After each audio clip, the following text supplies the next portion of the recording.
그날 비행기 안에서 제 아들은 흔적도 없이 사라졌습니다. 승무원은 아이가 탑승 명단에 없다고 말했고 좌석 아래에는 이상한 그림 한 장만 남아 있었어요. 저는 그 그림을 들고 멈춰 섰습니다. 그 안에는 제가 조종사였을 때 사용하던 낯익은 항공 코드가 적혀 있었어요. 아들은 그 기호를 알 수 없는 아이였는데 누가 대체 이걸 가르친 걸까요? 착륙 직전 사라진 아이, 탑승 기록조차 남지 않은 존재. 그리고 그 아이가 남긴 단 하나의 메시지. 아빠, 여기로 와요. 이건 단순한 실종 사건이 아니라 제가 오래전에 잃어버린 한 사람과 내가 끝내 외면해왔던 과거의 그림자가 우리 가족을 다시 찾아온 이야기였습니다. 우리는 며칠간의 일정을 마치고 집으로 돌아오는 길이었어요. 아내는 회사 일정 때문에 함께 가지 못했고 민재와 저만 먼저 이동해야 했습니다. 출발하는 날 아내는 바쁜 와중에도 공항까지 나와 우리를 배웅해줬어요. 여보, 일이 있어서 같이 못 가서 미안해요. 도착하면 꼭 연락해줘요. 그리고 민재 잘 부탁해요. 아내는 민재 손을 잡고 한참을 떨어지지 못했습니다. 저는 업무 때문에 일정이 촉박했고 아이를 맡길 곳도 마땅하지 않아 이번만큼은 민재와 단둘이 움직이게 됐습니다. 민재는 아빠랑 함께 비행기를 타게 되는 것이 신이 나 있었죠. 아내는 탑승구 앞에서 끝까지 손을 흔들어 줬습니다. 둘 다 조심해서 와요. 도착하면 꼭 전화해요. 그날 아내는 우리가 무사히 집으로 돌아올 거라 믿었어요. 저 역시 그저 평범한 귀국 비행이라고 생각했어요. 하지만 착륙 직전 저는 아들이 좌석에서 사라졌다는 사실을 알게 됐습니다. 비행기는 곧 착륙 안내 방송을 시작했어요.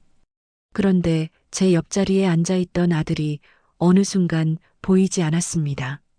승무원 호출 버튼을 누르기 전까지 저는 그 사실을 전혀 눈치채지 못했어요. 창문 쪽에 앉아있던 아들 민재는 착륙이 가까워지면 항상 제 손을 꼭 잡았어요. 낮은 비행 소음이 커질수록 무서운 표정을 지으며 제 허리춤에 얼굴을 묻곤 했죠.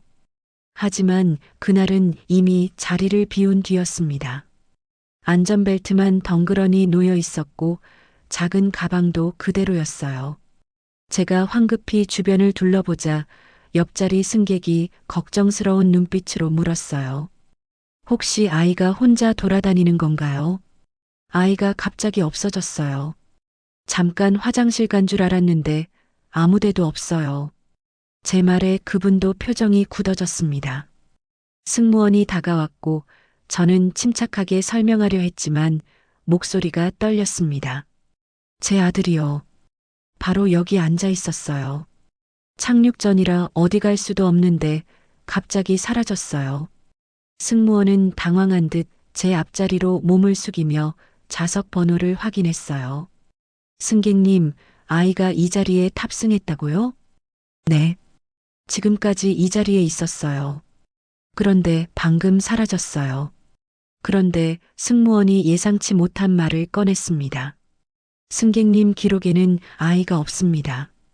오늘 이 비행편에는 단독 소화 기록도 없고 함께 탑승하신 가족 명단에도 어린이는 없어요. 순간 숨이 턱 막혔어요. 무슨 말이에요?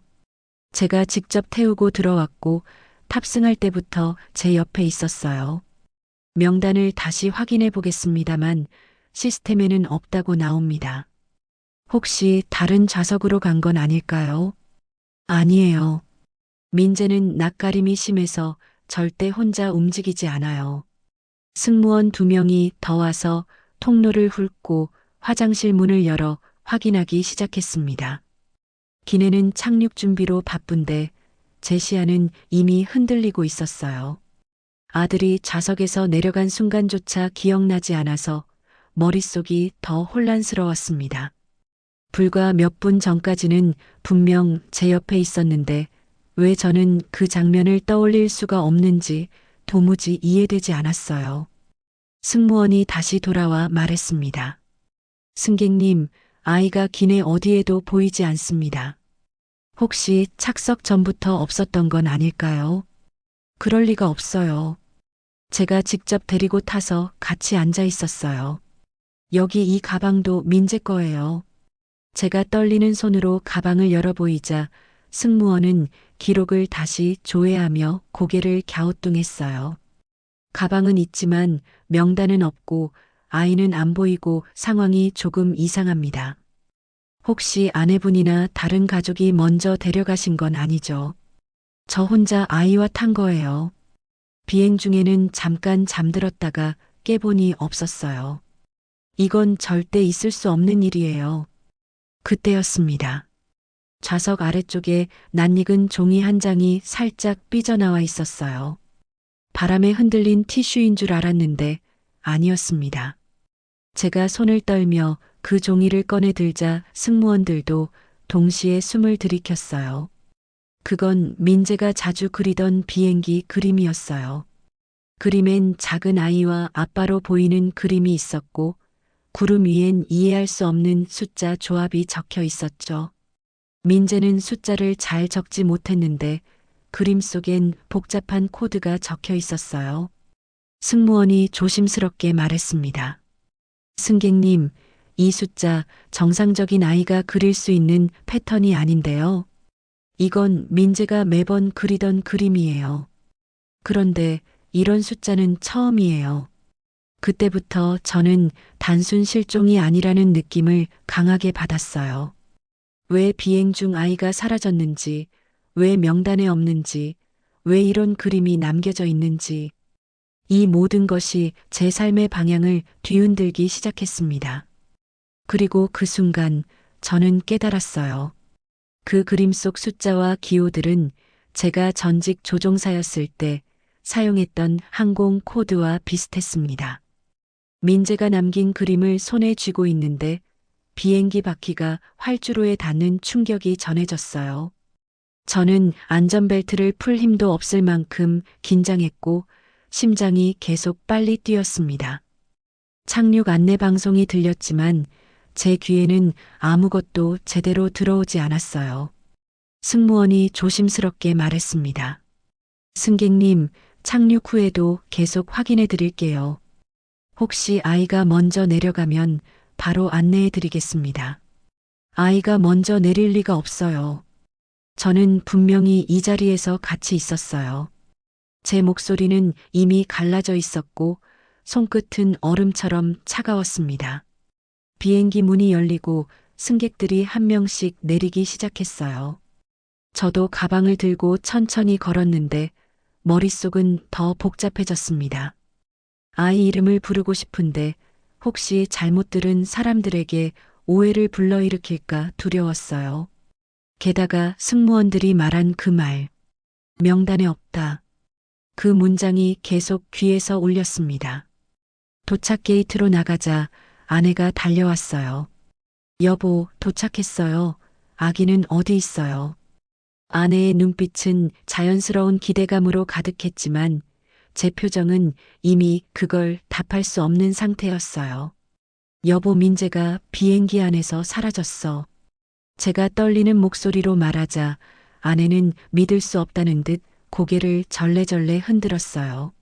무슨 소리예요? 방금 통화할 때도 아무 말 없었잖아요. 지금 장난해요. 장난 아니야. 착륙 직전에 보니까 자리에 없었어. 승무원들도 찾았는데 없대. 없다니요. 어떻게 없어져요? 비행기 안에서 아이가 사라진다고요. 아내는 불안보다는 분노가 먼저 올라오는 표정으로 제 말을 잘라냈어요. 저는 민재가 남긴 그림을 보여줬습니다. 이거 좌석 아래서 나왔어. 민재가 그린 그림 맞지? 아내는 종이를 받자마자 얼굴이 굳었습니다. 이건 맞는데 민재가 숫자를 이렇게 쓴 적은 없어요. 민재는 숫자 잘 못 쓰잖아요. 그래서 이상한 거야. 그런데 문제는 이것뿐이 아니야. 승무원이 말했어. 민재가 탑승 기록이 없대. 아내는 헛웃음을 지으며 손으로 이마를 눌렀습니다. 여보, 제발 정신 차려요. 우리 같이 탔잖아요. 아침에 제가 공항에서 체크인까지 다 했잖아요. 민재가 우리 사이에 서 있었잖아요. 그걸 모른다고요. 그래서 나도 이해가 안 돼. 하지만 시스템에는 없대. 단독 소화 기록도 없고 가족 탑승 명단에도 없다고 나왔어. 잠시 정적이 흘렀습니다. 아내는 제 눈을 똑바로 바라보며 단호하게 말했습니다. 여보, 착각이에요. 당신 요즘 잠도 제대로 못 자고 피곤하잖아요. 민재는 분명히 같이 탔고 아마 화장실이나 승무원실에서 기다리고 있을 거예요. 시스템 오류일 수도 있고 아닐 거야. 민재는 화장실을 무서워해. 혼자 안 들어가. 당신이 잠깐 졸다가 놓친 걸 수도 있잖아요. 그 말에서 저는 알 수 없는 불쾌함과 두려움을 동시에 느꼈어요. 착각이라고 하기엔 상황이 너무 명확했습니다. 무엇보다 그림 속 숫자와 기호가 머릿속을 계속 찔러대고 있었어요. 제가 조심스럽게 말했습니다. 여보, 이 숫자들. 나 비행할 때 쓰던 코드랑 비슷해. 엄청 오래전에 쓰던 위치 코드야. 무슨 말이에요? 민재가 어떻게 그런 걸 알아요? 몰라. 그래서 더 이상해. 아내는 제 말을 믿지 않으려 했어요. 여보, 당신이 옛날 생각을 너무 많이 하는 거예요. 조종사 그만두고 나서도 계속 그때 일 생각하잖아요. 혹시 그게 지금 불안이 돼서 저는 잠시 말문이 막혔습니다. 맞아요. 저는 조종사 시절 큰 사고를 겪고 구조 과정에서 큰 트라우마를 남겼어요. 하지만 지금 상황을 그 트라우마 때문이라고 넘길 수는 없었습니다. 이건 내 문제가 아니야. 민재가 사라졌다고. 그리고 이 그림. 이건 그냥 낙서가 아니야. 아내는 그림을 다시 들여다보며 입술을 깨물었습니다. 그래요. 그럼 경찰에 신고해요. 정말 없어졌으면 공항 전체 검색할 거잖아요. 신고하자. 그런데 그것보다 먼저 확인할 게 있어. 아내는 고개를 들었습니다. 뭐요? 집에 있던 그림들. 민재가 그리던 모든 그림. 거기에 뭔가 있을지도 몰라. 저는 그렇게 말하면서도 이미 한 가지 확신이 들기 시작했어요. 민재가 남긴 이 그림. 그리고 여기에 적힌 항공 코드. 이건 절대 우연이 아니었습니다. 집에 도착하자마자 저는 신발도 벗지 않고 민재의 방으로 달려갔어요. 아내는 뒤에서 계속 걱정된다는 말을 반복했지만 제 머릿속엔 오직 한 가지 생각뿐이었습니다. 민재가 그동안 그린 그림들을 다시 확인해야 했습니다. 민재의 작은 책상 위에는 색연필과 크레파스가 그대로 놓여 있었고 종이 뭉치가 한쪽으로 쌓여 있었어요. 저는 그 종이들을 하나씩 넘기기 시작했습니다. 비행기, 또 비행기, 그리고 구름 위에 적힌 낯선 숫자들. 처음에는 단순한 패턴이라고 생각했는데 여러 장을 겹쳐보는 순간 제 손이 멈췄어요. 여러 그림의 숫자가 일정한 흐름으로 반복되고 있었어요. 마치 누군가가 고의적으로 하나의 메시지를 나눠서 그려놓은 것처럼요. 아내가 조심스럽게 물었습니다.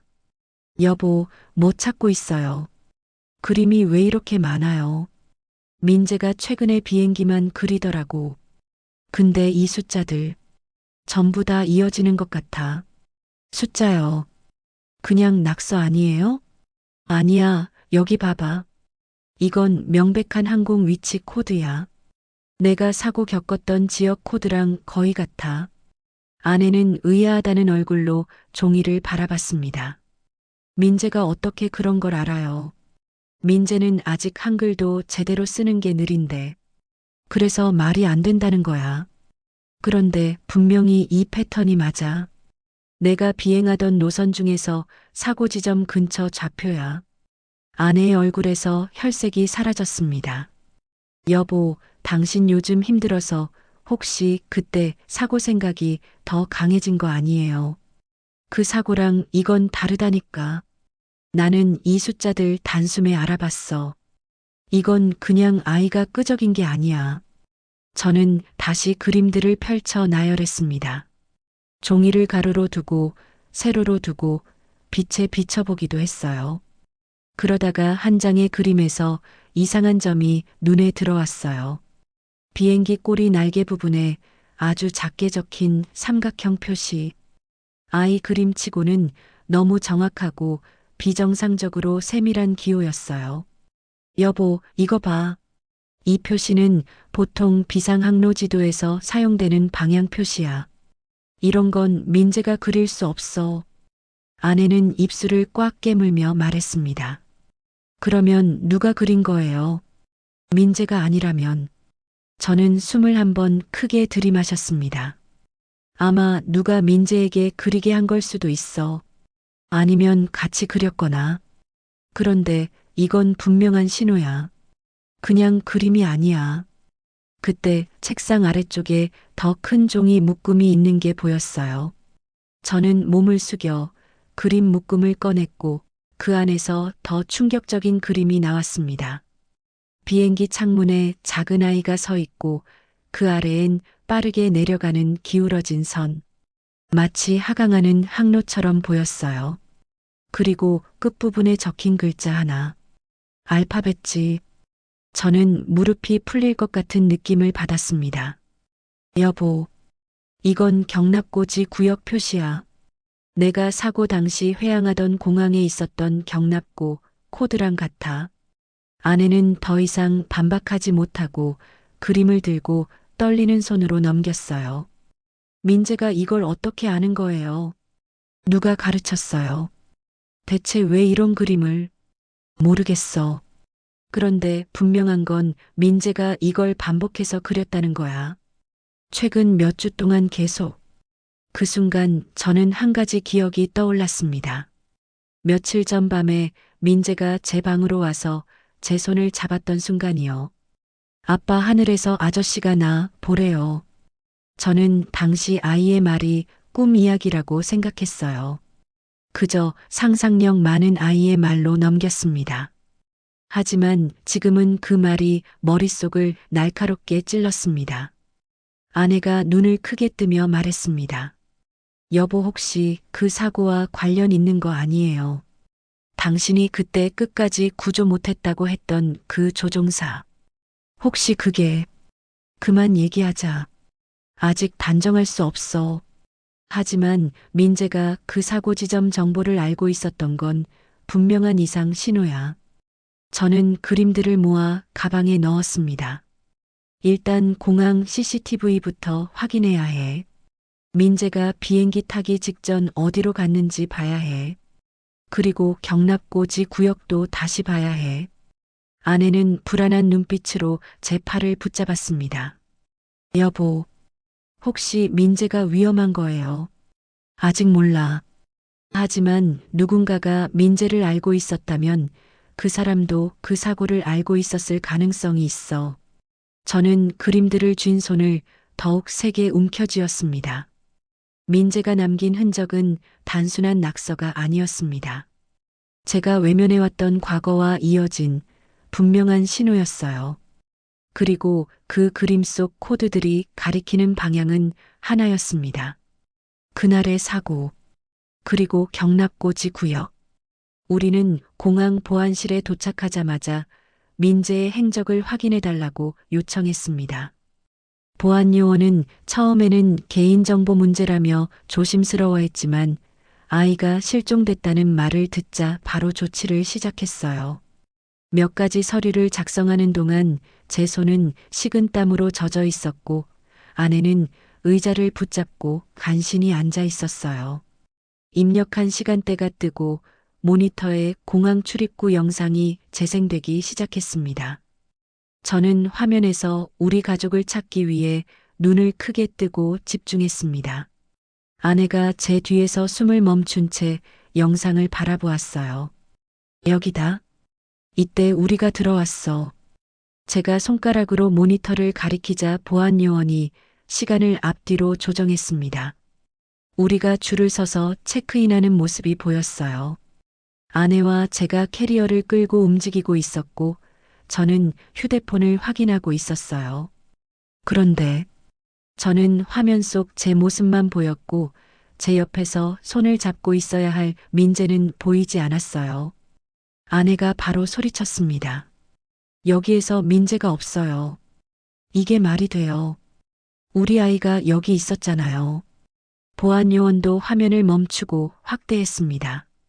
이 시점에 어린이로 보이는 탑승객은 안 보입니다. 저는 혼란 때문에 머릿속이 하얘질 정도였어요. 다른 각도에서 다시 확인해 주세요. 민재가 분명 제 손 잡고 있었어요. 보안 요원은 다른 카메라를 불러와 다른 각도의 영상을 틀었어요. 줄 뒤쪽에 있던 사람들, 직원들, 지나가는 승객들까지 모두 선명하게 보였어요. 그런데 그 어느 곳에도 민재는 보이지 않았습니다.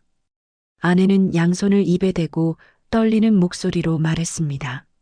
여보, 어떻게 된 거예요? 민재가 우리랑 같이 있었잖아요. 왜 영상에는 없어요? 저도 같은 충격에 빠져 아무 말도 할 수 없었어요. 그러다가 보안 요원이 조심스럽게 말했습니다. 혹시 아이가 먼저 다른 쪽 게이트로 이동한 건 아닐까요? 좀 더 이전 영상도 살펴보겠습니다. 시간을 더 거슬러 올라가자 이상한 장면이 나타났어요. 입국장 근처에서 민재로 보이는 아이가 뒤를 돌아보며 혼자 걷는 모습이 포착된 겁니다. 아내가 눈을 크게 뜨며 외쳤습니다. 저거 민재예요. 저 배낭, 저 신발, 전부 민재 거예요. 하지만 그 뒤의 장면은 더 기묘했습니다. 아이 뒤로 누군가가 그린 것처럼 보이는 동그란 모양의 그림이 벽에 희미하게 비쳐 있었어요. 마치 누군가가 그림을 스쳐 지나가며 남긴 흔적처럼 흔들렸습니다. 그건 민재의 그림에 반복되던 구름 속 기호와 아주 비슷했어요. 저는 화면에 얼굴을 바짝 가져갔습니다. 저거, 저 모양, 민재 그림이랑 같아. 왜 벽에 저런 게 있어요?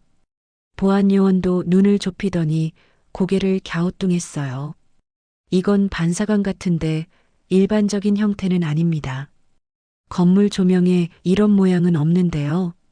영상 속 민재는 혼자 걸음을 멈추고 벽에 그 흔적을 손으로 만지려는 듯 가까이 갔어요. 그리고 아주 잠깐, 마치 무언가를 보거나 듣는 사람처럼 고개를 돌려 뒤쪽을 바라봤습니다. 저는 그 순간 숨이 멎는 기분이 들었어요. 여보, 저 표정 봐요. 민재가 뭔가 따라가고 있어요. 누가 부른 것처럼 보여요. 아내는 두 팔로 몸을 감싸며 말했습니다.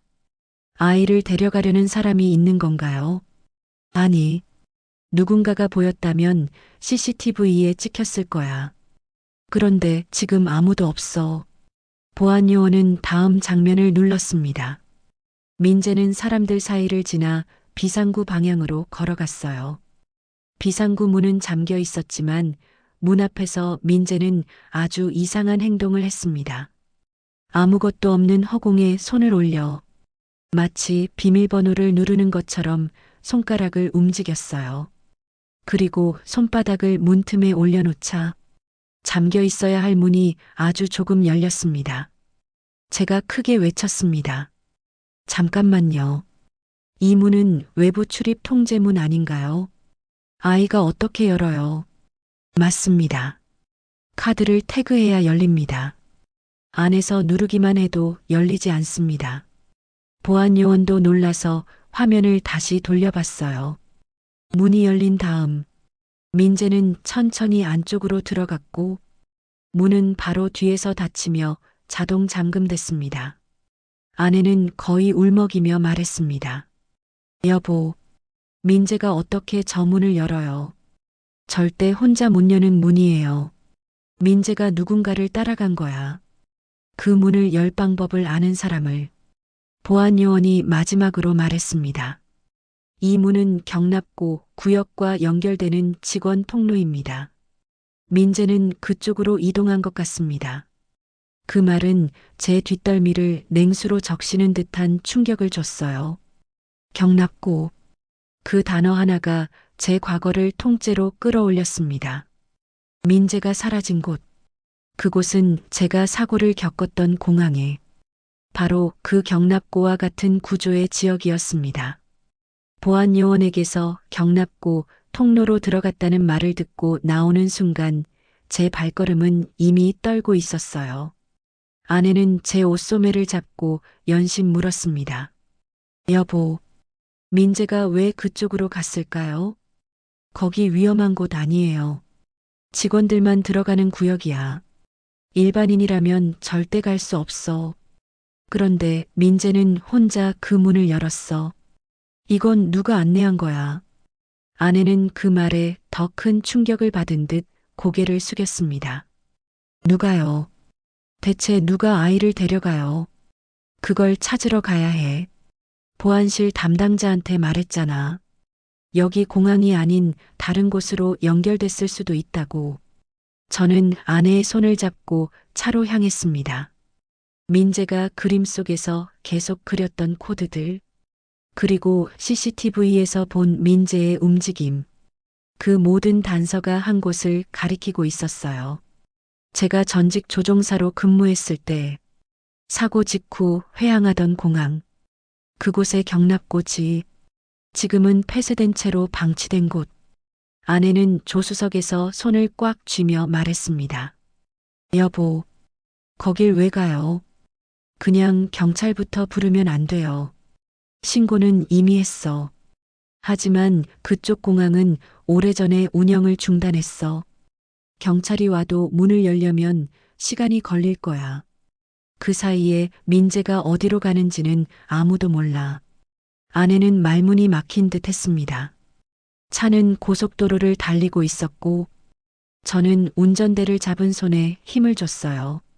과거 사고 현장이 떠올라 온몸이 굳었지만 민재를 찾기 위해선 그 공항으로 가야 했습니다. 아내가 갑자기 조심스럽게 물었습니다. 여보, 혹시 그 사고랑 진짜 관련이 있는 거예요? 저는 눈을 떼지 않은 채 말했습니다. 관계 있다고 말하기엔 아직 증거가 없어. 그런데 민재가 그렸던 그림들, 그 좌표들, 그 경납고 표시, 전부 내가 알고 있는 정보야. 민재는 절대 알 수 없는 것들이야. 그럼 누가 알려준 거예요? 나도 모르겠어. 그게 문제야. 어느 순간 내비게이션에 폐쇄된 공항 표지판이 보였습니다. 공항 진입로는 출입금지 팻말이 붙어 있었고 수년 동안 관리되지 않아 잡초가 무릎까지 자라 있었어요. 담장 옆으로는 낡은 철문이 보였습니다. 차를 세우자마자 아내가 제 손을 붙잡았습니다. 여보, 여기 너무 무서워요. 민재가 혼자 이런 곳에 들어갔다고 생각하니까. 저는 아내의 손을 살며시 떼고 말했습니다. 혼자가 아니었을 수도 있어. 민재는 누군가 따라간 거야. CCTV에서도 봤잖아. 누락된 사람이 없는데 민재만 혼자 움직였다고 했지. 그러니까 여보, 당신 신말은 민재 뒤에 뭔가 있었다는 거예요. 저는 대답하지 못했습니다. 철문은 녹이 슬어 있었지만 힘을 줘 밀자 삐걱거리며 열렸어요. 안으로 들어서니 바람이 스쳐 지나가며 먼지가 날렸습니다. 그곳은 긴 시간 동안 시간에 멈춰 있던 장소처럼 보였어요. 멀리 경납고 건물이 어슴푸레 보였고 그 중에서도 지 구역이 있는 큰 경납고가 그림처럼 서 있었습니다. 아내가 작은 목소리로 속삭였습니다. 여보, 저 멀리 뭔가 움직이는 것 같지 않아요. 저는 눈을 좁혀봤어요. 확대된 잔상 같은 작은 그림자. 바닥에 길게 들이운 아이의 형체 같았어요. 하지만 너무 빨리 사라졌습니다. 저거 민재예요. 아내가 뛰려 하는 순간 제가 막았습니다. 잠깐만. 무작정 들어가면 위험해. 안에 누가 있는지도 몰라. 저는 휴대폰 플래시를 켜고 경납고 쪽으로 천천히 걸었습니다. 바람에 문이 조금 열렸다 닫히며 기계음 같은 쇳소리를 냈어요. 그 소리가 마음을 더 불안하게 만들었어요. 문 앞까지 갔을 때 바닥에 작은 종이가 떨어져 있는 게 보였어요. 저는 허리를 숙여 종이를 들었습니다. 그건 민재의 그림이었어요. 이번 그림은 더 선명했어요. 비행기 조종석 안에서 아이가 손을 흔들고 있었고 그 옆에 작은 글씨가 있었어요. 아이가 쓰기엔 너무 정확한 글씨체. 그리고 그 글씨는 이렇게 적혀 있었어요. 아빠, 여기로 와요. 아내는 손으로 입을 가리고 울먹였습니다. 여보, 이 글씨 민재 글씨 아니에요. 누가 적었어요? 누가 민재를 이런 곳으로 데려왔어요? 저는 떨리는 숨을 가라앉히며 말했습니다. 이건 민재가 그린 건 아닌 것 같아. 누군가가 민재를 통해 메시지를 보내는 거야. 그 순간 경납고 안쪽에서 아주 희미한 소리가 들렸습니다. 아주 작은 소리였지만 분명 아이가 부르는 듯한 목소리였어요. 아빠, 저는 플래시를 들어 올리고 숨을 들이켰습니다. 여보, 들었어요. 분명 민재 목소리였어요. 안쪽에서 들렸어요. 아내는 눈물을 닦으며 말했습니다. 여보, 빨리 들어가요. 민재가 저 안에 있어요. 저는 경납고 문을 잡고 강하게 밀었습니다. 녹이 낀 문이 크게 울리며 열렸고 어둠 속으로 차가운 공기가 뿜어져 나왔어요. 그리고 우리가 찾아야 할 사람, 민재는 이 안 어딘가에 있었습니다. 경납고 문이 열리자 안쪽에서 서늘한 공기가 밀려 나왔어요. 오래된 기계 기름 냄새와 먼지가 섞여 찬 공기가 얼굴을 스쳤습니다. 플래시 불빛이 어둠 속을 가르며 흔들리듯 비쳤고 그 순간 저는 다시 한번 심장이 떨리는 느낌을 받았습니다. 이곳은 사람이 발을 들인 지 오래된 공간이었어요. 아내는 제 뒤에 바짝 붙어 속삭였어요. 여보, 민재가 정말 여기 있는 거 맞아요. 아까 목소리 들었잖아. 분명 이 안에서 나는 소리였어. 민재가 나를 부른 거야. 우리는 천천히 안쪽으로 걸어 들어갔습니다. 바닥에는 오래전에 놓인 도구 상자가 쓰러져 있었고 금속 부품이 굴러다니며 플래시를 비추면 반짝였어요. 천장에서는 오래된 전선들이 늘어지고 있었고 바람이 불 때마다 흔들렸습니다. 그때 어둠 깊숙한 곳에서 작은 발소리가 들렸어요.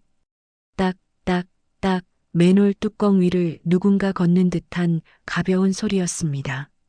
아내가 깜짝 놀라 제 팔을 잡았습니다. 여보, 누구 있어요? 방금 들었어요. 응, 누가 있어. 조심해야 해. 저는 플래시를 소리 방향으로 비췄습니다. 그러자 경납고 한가운데 있는 낡은 비행기 껍데기 옆에서 작은 그림자가 움직였어요. 민재야.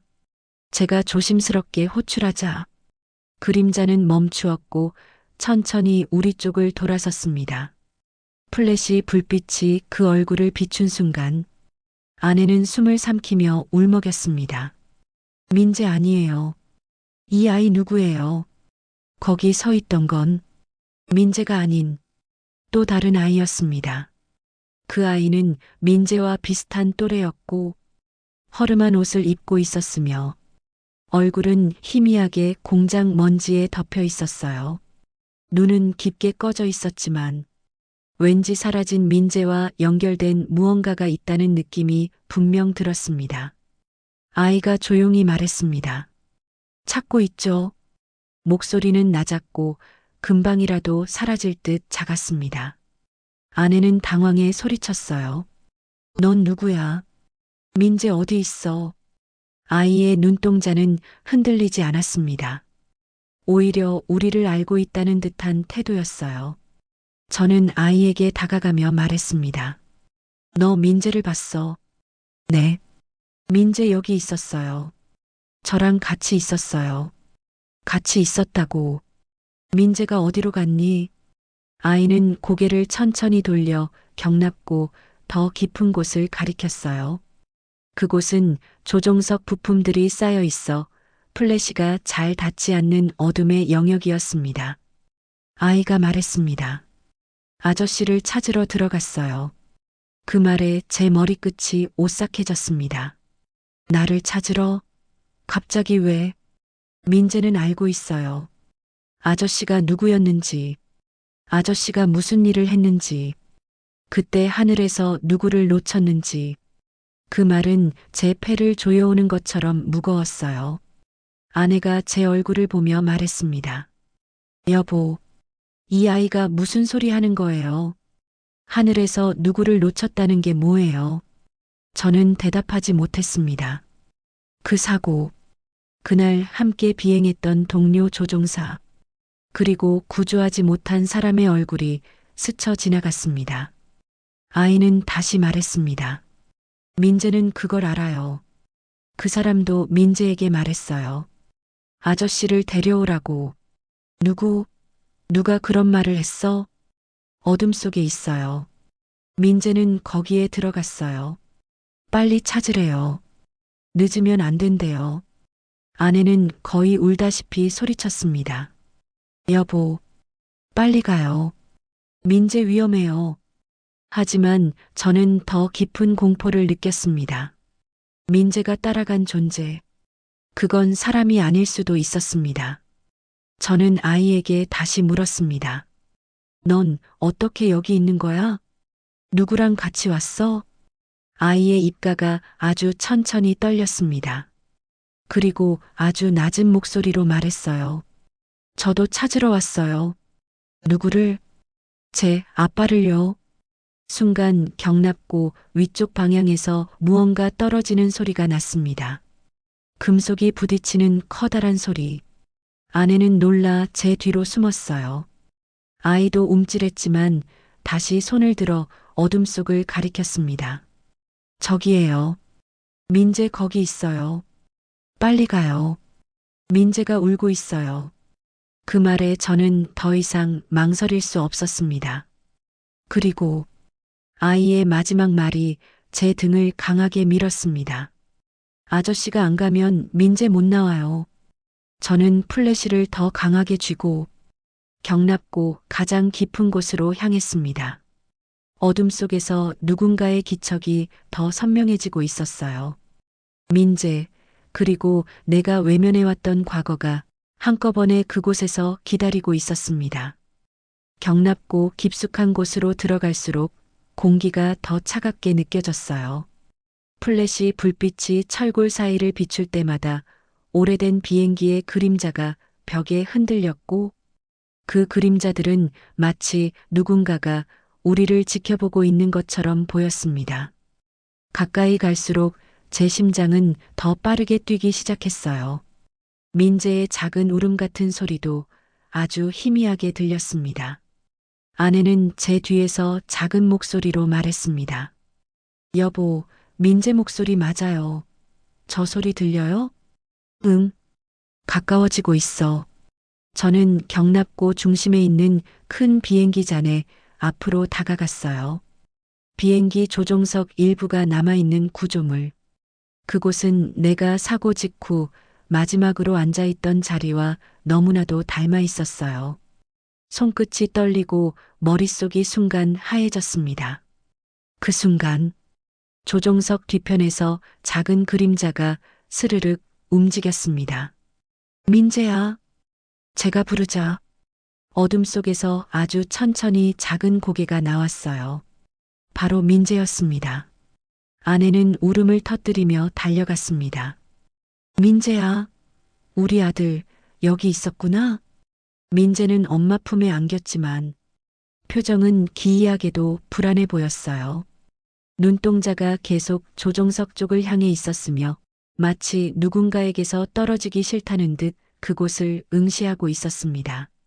저는 민재의 양쪽 어깨를 잡고 물었습니다. 아빠랑 이야기할 수 있어? 여긴 왜 온 거야? 누가 데려왔어? 민재는 입술을 달싹이며 말하려고 했지만 말이 쉽게 나오지 않았습니다. 귀를 가까이 대자 민재가 아주 작은 목소리로 말했습니다. 아빠, 저기 아저씨 있어요. 저는 본능적으로 몸이 굳었습니다. 아저씨라니. 여기 누가 있어? 저기, 조종석 안에 아저씨 있어요. 아빠 찾으래요. 아내는 민재를 꼭 끌어안으며 떨리는 목소리로 말했습니다. 여보, 누구예요? 정말 누가 있는 거예요? 저는 조심스럽게 플래시를 조종석 내부로 비췄어요. 그 순간 조종석 암벽에 반사된 형체가 보였습니다. 그건 사람 형체였습니다. 하지만 실제 사람이 아니라 복도 끝 조명이 반사되어 만들어진 잔상처럼 희미한 실루엣이었어요. 그 실루엣은 내가 알고 있는 누군가의 모습과 너무 닮아 있었습니다. 동료 조종사, 그 사고에서 구조하지 못했던 사람, 내가 그날 이후 한 번도 잊지 못한 얼굴. 아내가 제 표정을 보며 물었습니다. 여보, 당신 지금 누가 떠오른 거예요? 동료였어. 그 사고 때 내가 끝까지 못 잡아준 사람 있었어. 출입문이 고장나서 빠르게 나가지 못했고 결국 구조되지 못했어. 민재가 제 손을 잡으며 말했습니다. 아빠, 그 아저씨 울고 있었어요. 아빠 이름을 부르면서 저한테 말했어요. 아빠 데려오라고요. 아이는 두려움보다 슬픔에 가까운 표정이었고 그 말은 내 심장을 그대로 짓눌렀어요. 뭐라고 했는데? 아빠가 자꾸 피한다고 그랬어요. 하늘에서 떨어지던 날. 아빠 얼굴 마지막까지 봤다고 그랬어요. 그리고 아빠가 미안해 한다고 말 못했다고. 아내는 제 눈을 똑바로 보며 꾹 눌러 말했습니다. 여보, 당신 그 사고 때문에 지금까지 잠도 못 잤잖아요. 그게 민재를 통해 나타난 거예요. 저는 플래시를 내리며 숨을 크게 들이켰습니다. 나 그 사람 눈을 마지막에 봤어. 하지만 연료가 새고 있었고 문도 막혀서 그 사람한테 갈 수가 없었어. 교신은 끊겼고 구조 시간도 부족했어. 그 뒤로 계속 죄책감만 남았지. 민재는 울먹이며 제 옷깃을 잡았습니다. 아빠, 그 아저씨 말했어요. 아빠 미워하지 않는다고. 그냥 마지막 인사 못한 게 슬펐대요. 저는 무릎이 힘없이 꺾여 경납고 바닥을 손으로 짚었습니다. 그동안 마음속에서 사라지지 않은 죄책감, 말 한마디 하지 못하고 떠나보낸 사람. 그 사람이 내 아이를 통해 나에게 말을 건네고 있었다는 사실이 가슴을 후벼 팠습니다. 아내는 저를 부축하며 말했습니다. 여보, 이제 그만 자신을 괴롭혀요. 민재도 이 일에 휘말린 건 당신 마음이 너무 아파서 그런 거예요. 이건 벌이 아니에요. 당신이 받아야 할 건 용서예요. 그때 조종석 쪽에서 바람도 불지 않았는데 비행기 잔해의 한쪽 패널이 흔들리며 부딪히는 소리가 들렸습니다. 금속이 울리며 아주 잔잔한 공명음처럼 퍼졌고 그 소리는 마치 누군가가 마지막으로 인사하는 것처럼 들렸습니다.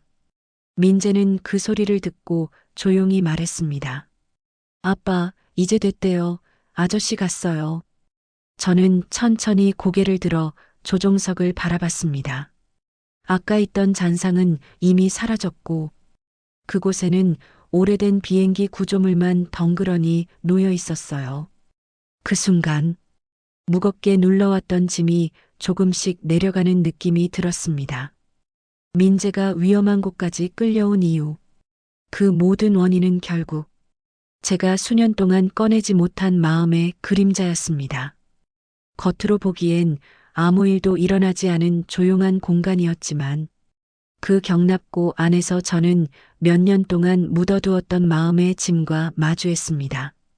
민재를 품에 안은 채 조종석 옆을 지나 나오면서 제 어깨 위에 눌러있던 무게가 조금씩 풀리는 느낌이 들었어요. 아내는 제 옆에서 떨어지지 않고 민재 손을 꼭 잡고 걸었습니다. 여보, 이제 집에 가요.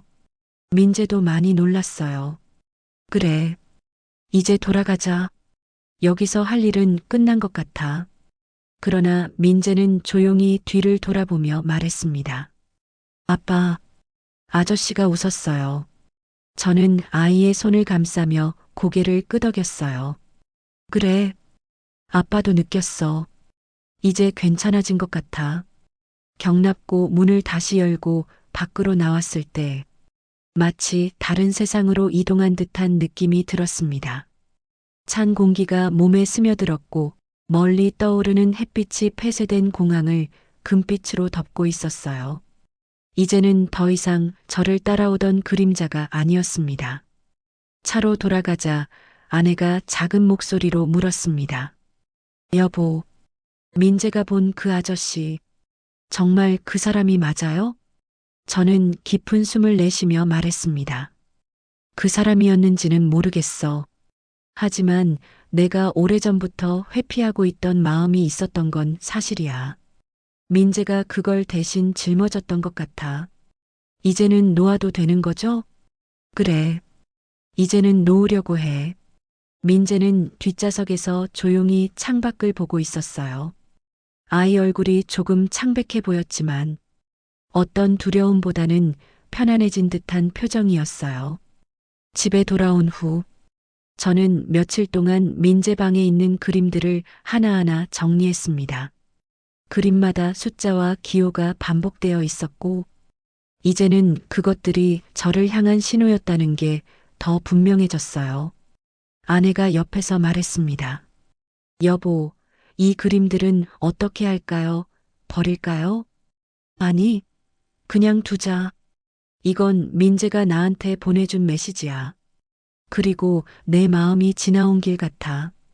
아내는 고개를 끄덕이며 그림을 조심스럽게 책상 위에 정리해 두었습니다. 며칠 후, 민재는 많이 안정을 찾았고 다시 평소처럼 장난감을 가지고 놀기 시작했습니다. 하지만 여전히 비행기 그림을 그리는 버릇만큼은 남아 있었어요. 그런데 이번엔 달랐습니다. 구름 위의 숫자도 사라졌고 기호도 없어졌고 그저 작은 비행기 안에서 아이가 웃고 있는 모습만 남아 있었어요. 하루는 민재가 저에게 다가와 그림 한 장을 내밀었습니다. 아빠, 이거예요. 그림에는 조종석 안에 제가 앉아 있었고 그 옆에 민재가 환하게 웃고 있었습니다. 그리고 아래에는 삐뚤빼뚤한 글씨로 이렇게 적혀 있었어요. 아빠는 하늘에서 제일 멋있어요. 저는 그 순간 눈물이 날 뻔했어요. 민재가 겪은 일들, 그리고 제가 오랫동안 숨겨왔던 죄책감이 결국 우리를 이 그림 앞에 세워준 것이었어요. 그래서 저는 결심했습니다. 민재를 데리고 진짜 조종석 체험을 하러 가야 한다고요. 일요일 아침, 우리는 항공기 체험관을 찾아갔고 안내 직원이 우리를 조종석으로 안내했습니다. 민재는 작은 손으로 계기판을 만지며 환하게 웃었어요. 아빠, 여기서 일했어요? 응. 아빠는 여기서 하늘을 봤어. 그리고 이제는 너랑 같이 보고 싶어. 민재는 조종관을 잡고 말했습니다. 아빠, 우리 같이 하늘로 가요. 아내는 뒤에서 웃으며 두 손을 모았습니다. 여보, 우리 민재 많이 좋아졌네요? 조종석 앞에 앉아 아이와 나란히 창밖을 바라보며 저는 마음속으로 조용히 말했습니다. 그 사고에서 떠나보냈던 동료에게 내가 전하지 못했던 마지막 말. 그 말이 이제야 끝났다고 느꼈어요. 이제 괜찮습니다. 당신이 남기고 간 하늘을 나는 민재와 함께 지켜나갈게요. 그리고 민재는 제 손을 꼭 잡으며 말했습니다. 아빠, 이제 무섭지 않아요. 아저씨도 괜찮대요. 저는 고개를 끄덕이며 말했습니다. 그래, 이제 정말 괜찮아졌다. 창밖으로 보이는 하늘은 구름 한 점 없이 맑았고 그 맑은 하늘 아래 우리 가족의 새로운 시간이 조용히 시작되고 있었습니다. 민재와 함께 조종석 체험을 다녀온 후 우리 가족은 조금씩 평범한 일상을 되찾기 시작했어요. 민재는 더 이상 새벽마다 울며 깨지도 않았고 아내도 민재를 보며 안도의 한숨을 자주 쉬었습니다. 저 역시 마음 깊은 곳에 묵혀두었던 그림자를 조금씩 내려놓을 수 있게 됐어요. 오랫동안 말하지 못했던 이야기, 끝까지 잡아주지 못한 동료의 손, 그리고 그날 이후 잠시도 편하게 눈을 붙이지 못했던 시간들, 그 모든 것들을 이제는 떠나보내도 된다는 마음으로 바라볼 수 있게 됐습니다. 민재는 어느 날 장난감을 정리하다 제게 다가와 말했습니다. 아빠, 하늘에 있는 아저씨는 이제 쉬고 싶대요. 그래서 나도 아빠랑 여기 있을래요. 저는 민재 머리를 조심스레 쓸어내렸습니다. 그래. 넌 이제 아빠랑 여기서 웃으면서 살자. 그게 제일 중요한 거야. 아내는 그 모습을 지켜보며 미소 지었습니다. 여보, 우리 다시 잘 살아봐요. 이제 서로 괴로워하지 말고. 그 말은 오래전부터 듣고 싶었던 위로였습니다. 우리는 서로에게 조용히 고개를 끄덕였습니다. 그날 밤 창밖 하늘을 바라보며 저는 마음속으로 짧게 인사를 건넸어요. 당신이 남기고 간 하늘. 이젠 제가 아이와 함께 지켜나가겠습니다. 따뜻한 바람이 창문에 스치며 지나갔고 그 순간 마치 누군가가 마지막으로 웃어준 것 같은 느낌이 들었습니다.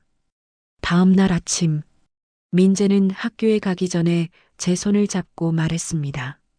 아빠, 우리 또 비행기 보러 가요. 그래, 아빠도 우리 민재랑 가고 싶어. 우리 가족에게는 이제 새로운 하늘이 열려 있었습니다. 오늘 이야기가 마음에 남으셨다면 여러분의 구독과 좋아요는 저에게 큰 힘이 됩니다. 여러분 한 분 한 분의 관심이 새로운 이야기를 이어갈 용기를 주고 있어요. 다음 이야기에서도 여러분의 하루에 작은 위로와 따뜻함이 될 수 있도록 정성을 다해 준비하겠습니다. 감사합니다. 다시 찾아오실 때까지 늘 편안하고 건강한 하루 되세요.